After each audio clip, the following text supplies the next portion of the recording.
So this is the 6th episode of the Sqalo podcast and the 33rd edition of the Africa Cup of Nations ended last weekend on Sunday, the 6th of February, with the Senegalese, the Lions of Teranga, being crowned the champions of Africa after beating the Pharaohs of Egypt by 4-2 after a penalty shootout.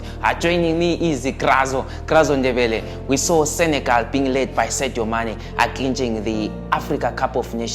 Would you say you expected Senegal to go all the way and beat the Egyptians in the final? Good evening, Mr. Washi, and to all our viewers.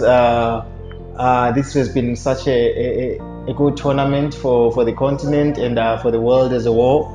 And I'm pretty much sure amongst my teams which I selected, I eventually tipped Senegal as to proceed through to the finals, and having to play the finals with the team which I never tipped, obviously I was vouching for Senegal.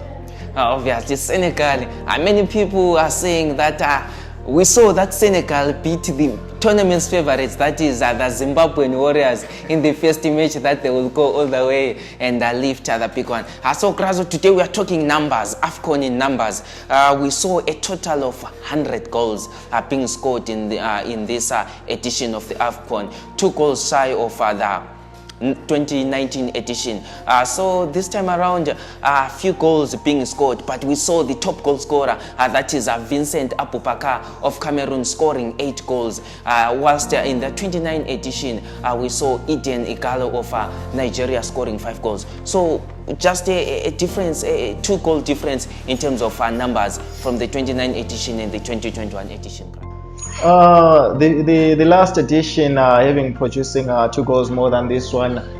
This one started a bit slower, but eventually picked up pace, especially on the goals part. And I was pretty much hoping that we're gonna surpass the 102 goals, but unfortunately we fall shy of the 2.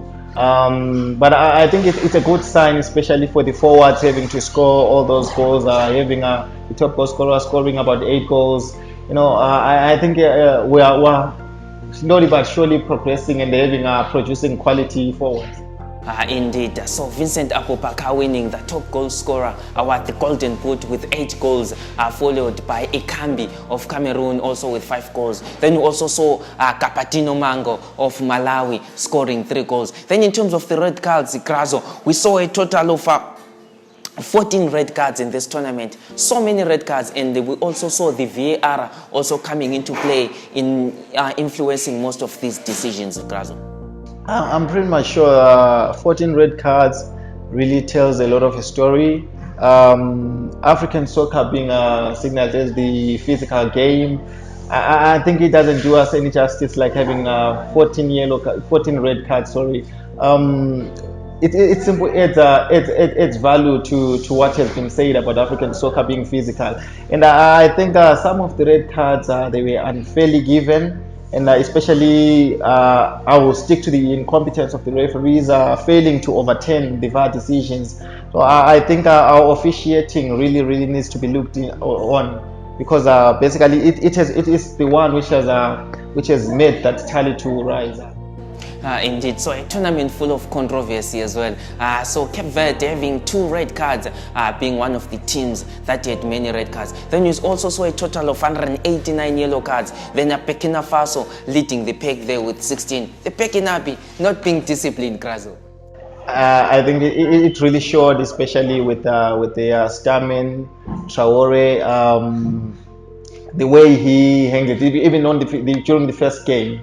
That was it's not a surprise to have all those cards, because the discipline at camp really shows that they really lack something there. So they just have to look at it, especially allowing those tempers rising up. It will cost them in the future on the games coming up, because having a non-disciplined squad it's just an Achilles tendon on its own. Indeed, it's a disaster, so to say, to have your players not being able to hold, to control themselves, especially after the referee has made the final decision. Then also, Grazo, moving on to the interesting part now, we want to talk about the best moments of the Africa Cup of Nations 2021. Best goal. Let's start with the best goal, Grazo. which of the goals we saw 100 goals being scored in this edition? Which goal would you say is a standout goal for you? Because for me, I think Capatino Mango's strike against Morocco, I think it was a beauty. Then we also saw Yusuf's free kick against Cameroon when the Comoros lost by 2-1. I think those 2 goals for me, they are the standout. I'm not sure about you, Krazo. Which of the goals would you say? Any day I will choose Capatino Mango. That's a goal during the run of play and perfectly struck. You would see he had to lift his head up here to see where the goalkeeper was. The calculation was perfect and the strike was awesome. Not writing out the free kick. It was beautifully taken. It was a beautiful taken set piece. But for me, I'll choose the goal which ran on the run of play. So indeed, so you the fans are the ones that are gonna tell us which one you think was the best goal, Capatino Mango. I think I will also support Grazo in terms of the Mango strike. I think it was a beautiful goal. It's unfortunate the Flames of Malawi went on to lose that one by 2-1. Then in terms of the best match, Grazo, which match for you was the standout game? For me, I think the Cameroon versus Burkina Faso, the 3rd and 4th playoff, what a match it was. Burkina Faso leading by 3-0 at halftime. Cameroon introducing the likes of Vincent Abubakar in the second half, going on to score 3 goals and taking the match into the penalty shootout. I think for me, that was the best match, Grazo. I think I concur with you. Burkina Faso and Cameroon match was so filled with fireworks. At one point, we thought that Burkina Faso is going to get their revenge of the group stages, but Cameroon showed quality, that they had quality by introducing the likes of Vincent Abubakar, and there was a sudden shift of the game. Everything just turned for Cameroon, and I think they totally outlast the Bukanabi when they introduced all those players, and the complexion of the game just changed up. And I'm pretty sure that was one outstanding game. So indeed, Cameroon introducing the likes of Vincent Abubakar, who came from the bench to score his 2nd brace of the tournament. Then in terms of the disappointment of yours, it was a big tournament full of surprises. Your biggest disappointment, Krazo? I think for me, Ghana being booted out in that group, losing also to lowly placed Comoros, and also maybe probably the defending champions Algeria being booted out. I think for me, those were the 2 teams that really disappointed me, Krazo. Yeah, for me, I think I will go for the defending champions. I wasn't looking at them departing from the tournament earlier. And I think the Nigerians as well, everyone was hoping and vying for the Nigerians. We wished to see them probably on the semis, on the finals. But unfortunately, their luck ran out after having won all their group stages and coming up again. We just have to lose in the round of 16. So I think it was such a huge blow for the Nigerians and a huge disappointment, especially basically for me. I wanted to see that Simon guy progressing and having to play, but it was never be. So the Nigerians also disappointing. Many people tipping them to go all the way. So were the Ivory Coast. Then just talk of the biggest surprise, Grazo. For me, I think Gambia. We never gave Gambia a chance. They were in Group F with Mali, with Tunisia. We never gave them a chance, and they went all the way to the quarterfinals. I think for me, that was the biggest surprise of the tournament. I think having Gambia there simple tells a huge story pertaining soccer. That nowadays having to call other nations like our other teams, small teams, I think Gambia proved that there is nothing like that in the game of soccer, and I'm sure they progressed pretty well. And the way they held up every game which they took one game at a time, and they knew what result they wanted to pose, and they had to fight as a team and went all the way. So I think no one had tipped Gambia, probably maybe for the Gambians only, but nations as a whole, no, I didn't see Gambia there. So Gambia being led by Tom Sentif, the men who had a small stint with the Zimbabwean Warriors. So Gambia doing so well. They lost to Cameroon at the worst in the quarterfinals by 2-0. Then now, Brazil, let's talk of other players now. I think me and you, today we're going to debate so much about the best 11. Let's talk of the best 11, the top performers in this tournament. Let's start with the goalkeepers. Eduardo Mendy of Senegal. We also saw Kofi there of Burkina Faso. Kapaski there coming in for Egypt, doing so well. Then there was also Andre Onana. For me, I think it's between Kapaski and Mendy. Though I think at the end of the day, I will still go for Mendy since I helped the Senegalese to go all the way to lift the big one. Having missed those two openers, and coming in, settling in well, and taking the nation all the way to the finals and eventually clinching the final. I think it shows a lot of character which is posed by Eduardo Mendy, and the mentality, what kind of an athlete he is. He's so focused. I think I'll also go for Eduardo Mendy.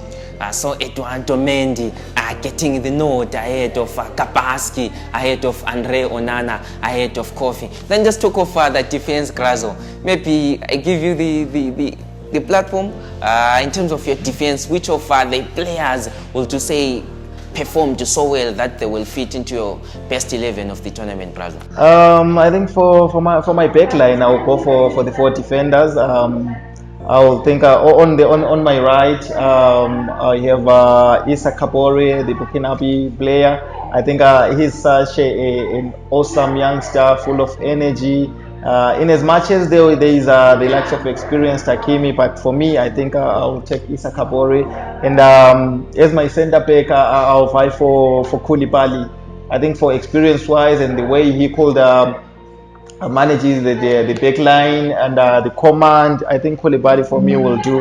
And I'll have Edmond Tapsoba, the Burkina again player. I think they stood a wall, especially on all of the games. And I've got Sqalo Cisse of the Senegalese again. In terms of your defense, I think we totally agree.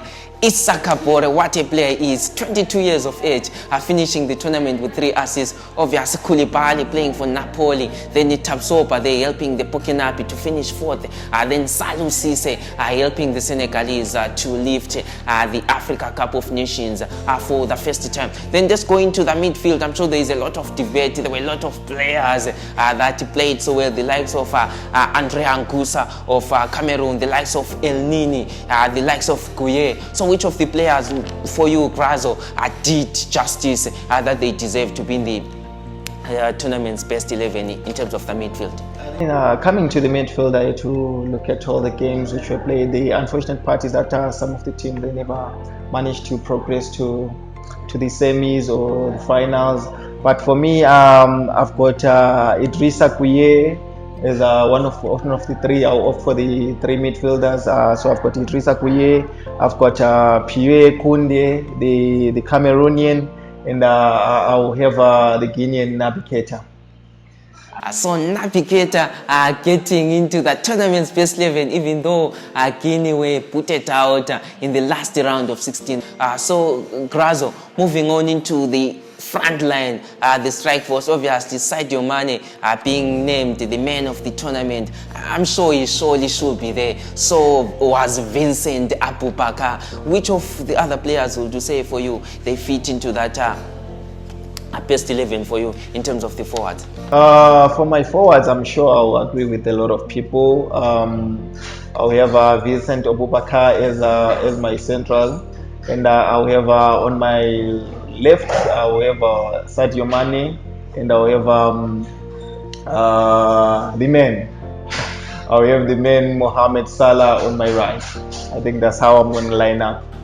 So Grazo reckoning that Salah, but we didn't see the best of Salah in this tournament. Of course, he tried his best to help the Egyptians go all the way to the final, even though they missed out on a chance to win the 8th title, which was going to be a record. But we didn't see the real Salah in this tournament. What could have made Salah not to give us the performances that he is giving us when he's playing in Europe for Liverpool, Grazo?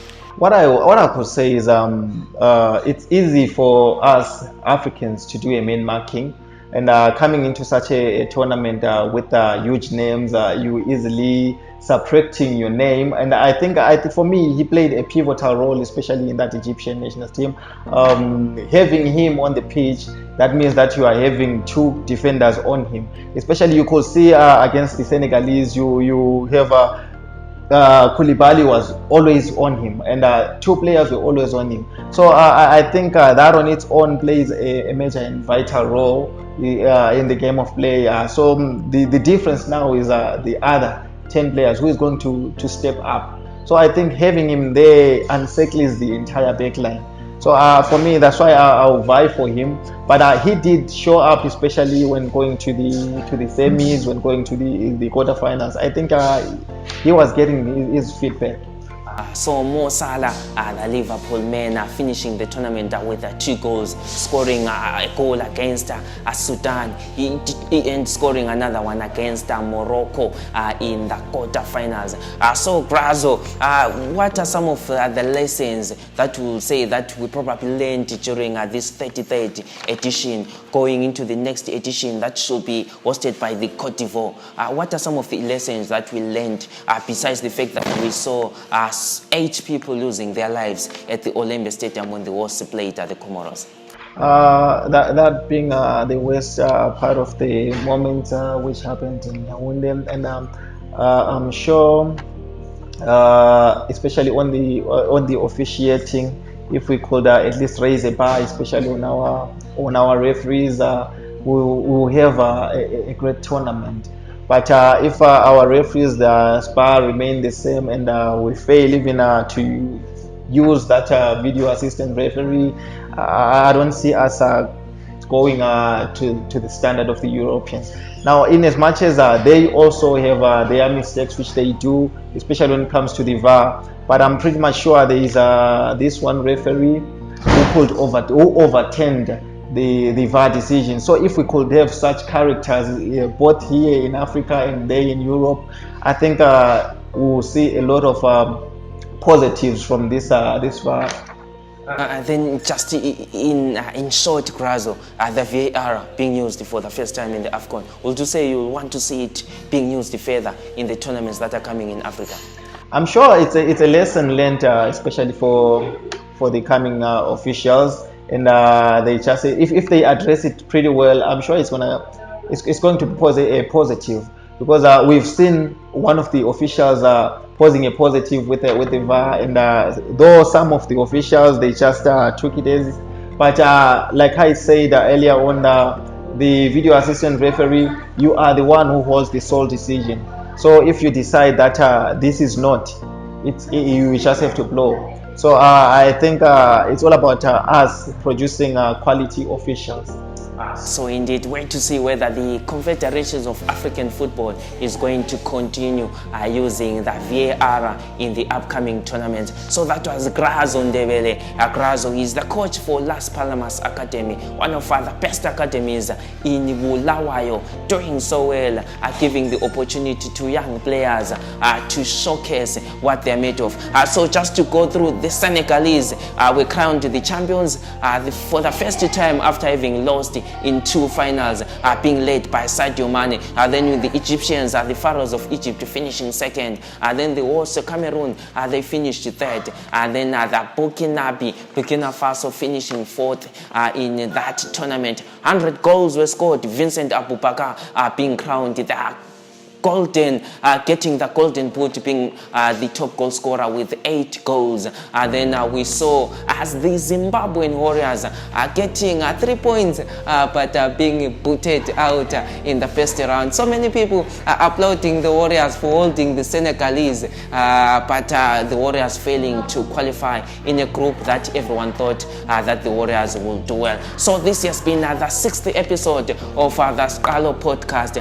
Grazo Ndebele, thank you so much for joining us in the 6th episode of the Sqalo podcast. You're welcome. So indeed, so From me, Washington Sibanda, aka Marasta, and Grazo, Grema Ndebele, and the crew behind the scenes. Peace.